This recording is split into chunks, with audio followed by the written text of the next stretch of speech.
వంకాయలు వాటర్లో కడిగేసి ఫ్రెష్గా ఇక్కడ పెట్టి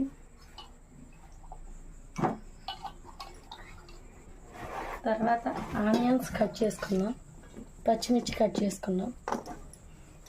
తర్వాత పొయ్యి వెలిగించుకున్నాక 100 గ్రాముల ఆయిల్ వేసుకోవాలి.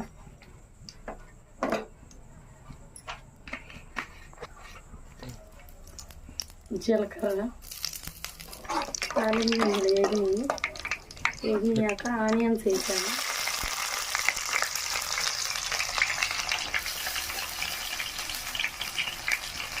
ఆనియన్స్ వేసినాక కొంచెం పచ్చిమిర్చి వేసాను.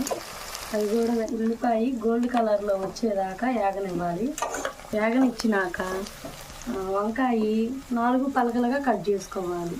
ఏదన్నా పుచ్చున్నా ఏటికైనా ప్రాబ్లం లేకోకుండా ఉంటుంది. వంకాయ 4గా కట్ చేసుకొని పుచ్చు వచ్చింది పక్కన పెట్టుకోవాలి. ఇట్లా కోసేసి బాగుందా మరి వంకాయ? బాగుంది. ఓకే, అలా కట్ చేసుకోవాలి. ఇలా కట్ చేసుకొని ఆయిల్లో వేసేసుకోవాలి. చెబుతున్నానంటే వదిన, నన్ను కామెంట్లో 2-3 అన్న వంకాయ గ్రేవీ కర్రీ ఎలా చేయాలని చెప్పి చాలామంది అడిగారు రిక్వెస్ట్గా. వాళ్ళు అడిగిన వాళ్ళు కూడా నీ చేత, ఎందుకంటే నేను ఫస్ట్ వీడియో ఎందుకు చేపిస్తున్నానంటే అడిగిన వాళ్ళు కూడా లేడీసే, అర్థమైందా? అందుకని నీ చేత ఏం వాడేవనేది తర్వాత వేసేటప్పుడు ఏమైతే వాడావో మిక్సీలు పట్టావు కదా, పనిచేసి ఒక్క వంకాయ వరకు పుచ్చు వచ్చింది, అది మనం తీసేసుకోవాలి. పక్కన పెట్టేసేసి వంకాయలు వేపుకోవాలి. ఓకే, దోరగా వచ్చి అన్ని చక్కగా కలర్ రావాలి. వంకాయ అల్లం పేస్ట్, అల్లం పేస్ట్ ఓన్లీ అల్లమేనా? అల్లం చున్నులపై అది చెప్పాలి కదా. అల్లం చున్నులపై పేస్ట్, గసగసాలు కొబ్బరి పేస్ట్, తగినంత సాల్ట్ వేసుకొని వంకాయని తిప్పుకోవాలి. తిప్పుకున్నాక కొంచెం పసుపు వేసుకోవాలి. కొంచెం పసుపు వేసినాక వేగనియ్యాలి. వేగనిచ్చి ఇప్పుడు వచ్చే స్మెల్కి నాకు నోరు ఊరిపోతుంది వదిన. కొంచెం అల్లం పేస్ట్ వేసి వేపనిస్తాం. అల్లం పేస్ట్ వేసి వంకాయకి మసాలాకి దట్టించాలి బాగా. వంకాయకి బాగా పేస్ట్ ముక్కకి పట్టించి బాగా వేపితే టేస్ట్గా ఉంటుంది వంకాయ గుజ్జు కర్రీ కూడా. కొంచెం సిమ్లో వేగాలి. వేసి ఇట్లా మూత పెట్టి వేగినాక గసగసాలు కొబ్బరి పేస్ట్,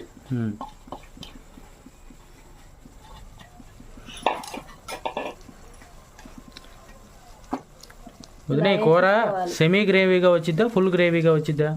మనం కావాల్సినంత గ్రేవీగా రప్పించుకుంటాం.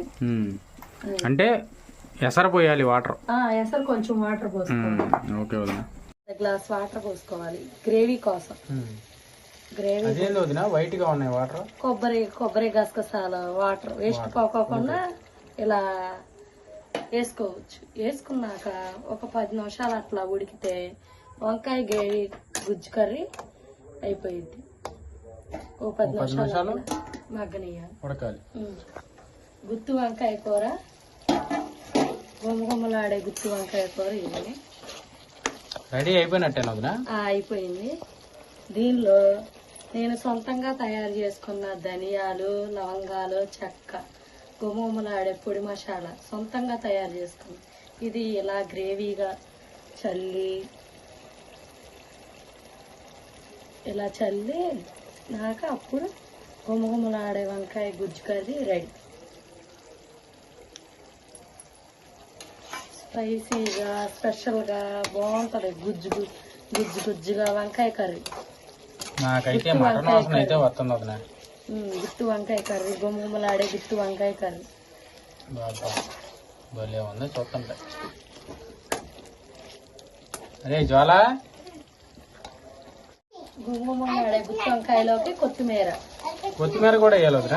ఒక కొంచెం వేసుకుంటే టేస్ట్గా గుమ్మగుమ్మలాడితే వంకాయ గుత్తి వంకాయ కూర కర్రీ సూపర్గా ఉంటుంది. గుజ్జు గుజ్జుగా గ్రేవీగా బాగుంటుంది. ఆపండి, ఒక 5 నిమిషాలు అట్లా మగ్గనిచ్చేసేసి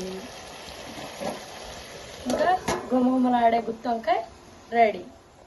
కాలిపోతుంది కదా.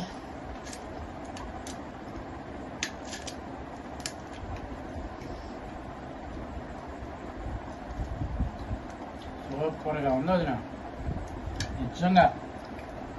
అబ్బా అబ్బా చూసావా, ఒక్క రాలిపోతుంది. అబ్బా ఒక్క ముక్క తుంచుకుని అందులో వేసుకుని వైట్ రైస్లో అలా కలుపుకొని తింటుంటే స్వర్గం. చచ్చిపోకముందు స్వర్గం కనపడుతుంది.